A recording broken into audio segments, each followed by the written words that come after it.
RCF. Et on parle de vos enfants. Cette émission s'adresse à vous, enfants, mais aussi à vous, parents. Et on est avec nos spécialistes Julie Lebelair et Emmanuel Guiton. Bonjour à tous les deux. Bonjour. Bonjour à tous. Troisième volet d'une série d'émissions consacrée à la sensibilité et aux enfants. Vos questions au 02 31 74 27 23. Comment reconnaître cette sensibilité, ces émotions chez l'enfant? Comment les accueillir et comment les aider à gérer ces émotions, ce que peuvent faire les parents, ce que vous pouvez faire. Eh bien, si vous avez des questions, c'est maintenant. 02 31 74 27 23. Comment faire? Parce qu'il faut parler à nos enfants pour qu'ils réalisent ce qu'ils vivent, ou du moins qu'ils apprennent. Ça demande des années.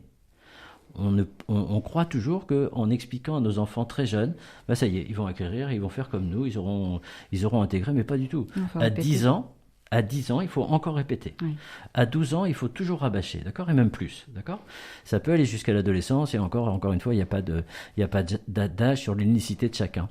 Ce qui est important, c'est d'amener cette conscientisation de ce qu'ils vivent. Parce qu'un enfant, dans cette éducation, doit accepter son tempérament.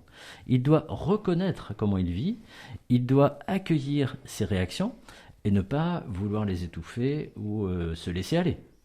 C'est important, cette démarche d'accompagnement. Il va l'acquérir au fur et à mesure d'expérience. Pour reprendre un petit peu ce qu'on disait la semaine dernière, c'est-à-dire que la vie n'est qu'expérience. C'est-à-dire qu'on expérimente à chaque minute, on expérimente tout le temps, et un enfant doit vivre cette expérience. Cette éducation, justement, à accueillir cette sensibilité, ces émotions, est-ce que c'est quelque chose d'inné ou est-ce que ça se travaille, Julie Belair? Excusez-moi, Frédéric, je vous pose la question. Voilà, cette aide pour accueillir les émotions, la sensibilité chez l'enfant, ça se travaille, ça vient pas comme ça du premier coup? Non, c'est clair que ça se travaille. Quand vous disiez, Emmanuel, ça se répète et encore, oui. Effectivement, c'est presque au jour le jour. Des fois, c'est vrai que ça peut parfois un peu agacer, je ne vous le cache pas.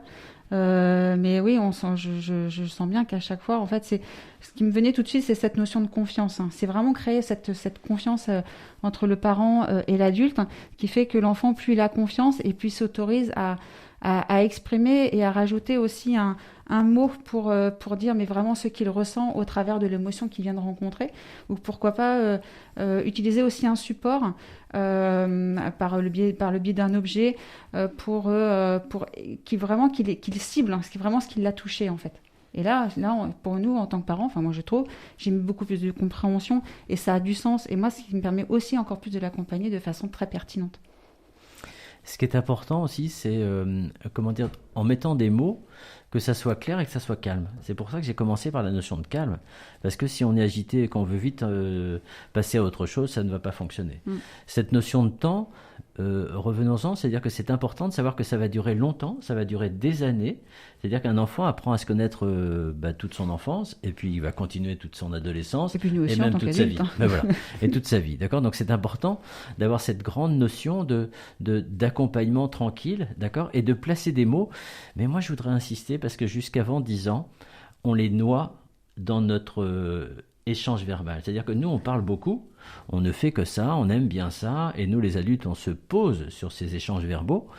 Eh bien, l'enfant n'a pas du tout ce fonctionnement, encore une fois. C'est-à-dire qu'un enfant va préférer aller jouer, exprimer dans son jeu ce qu'il a vécu, cette colère qu'il a vécue, cette honte ou cette tristesse. Il va la déposer dans son imaginaire, dans son jeu libre, et il va falloir restreindre notre accompagnement verbal. Et ça, c'est très compliqué, d'accord? Notamment pour les mamans, mais aussi pour les papas d'aujourd'hui. C'est-à-dire de savoir qu'il faut placer des mots, mais pas trop, parce que nous, on a besoin des mots pour réguler, mais les enfants, absolument pas. Ce serait quoi comme exemple de mots? C'est-à-dire que si on prend l'exemple de la colère que vous avez suggéré, Julie, c'est-à-dire que quand il y a comme ça des jets, des projections, c'est encore une fois, je reprends ce que j'ai dit, c'est-à-dire de rester tranquille, nos parents, et puis c'est de lui dire, là je vois que tu es très fâché, d'accord? C'est déjà cette reconnaissance, cet accueil, d'accord? Cette acceptation dans cette phrase qui dit, je vois que tu es très fâché, et qu'est-ce qui se passe? Qu'est-ce qui s'est passé? Là, l'enfant va pas trop savoir dire, et de lui dire, bon, alors qu'est-ce qu'on fait pour que tu sois plus calme, qu'est-ce que je peux faire? Et là, l'enfant, petit à petit, ça va pas être gagné du premier coup, va aller dans sa chambre pour aller jouer, va aller dehors pour crier, pour sauter. Moi, j'ai fait l'expérience au travers du dessin. Qu'en fait, l'enfant n'arrivait pas en fait, à vraiment cibler, comprendre, où c'était diffus. Et en fait, je lui proposais tout simplement de prendre une feuille, des crayons, et puis je lui dis, vas-y, raconte-moi, qu'est-ce qui se passe? Et en fait, ça s'est fait tout seul, c'est par les mains, par les couleurs, etc.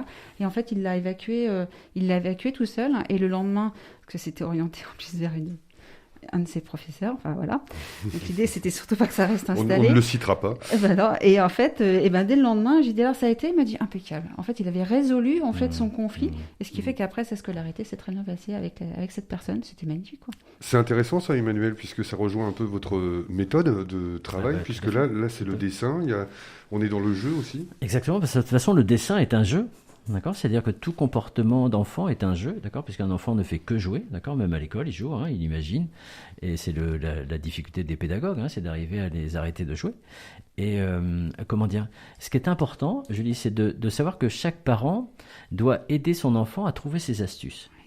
Et les astuces vont être diverses. Ça peut être un dessin, parce que le dessin, je pense qu'il n'y a rien de mieux pour ceux qui aiment de savoir que ça va l'emmener.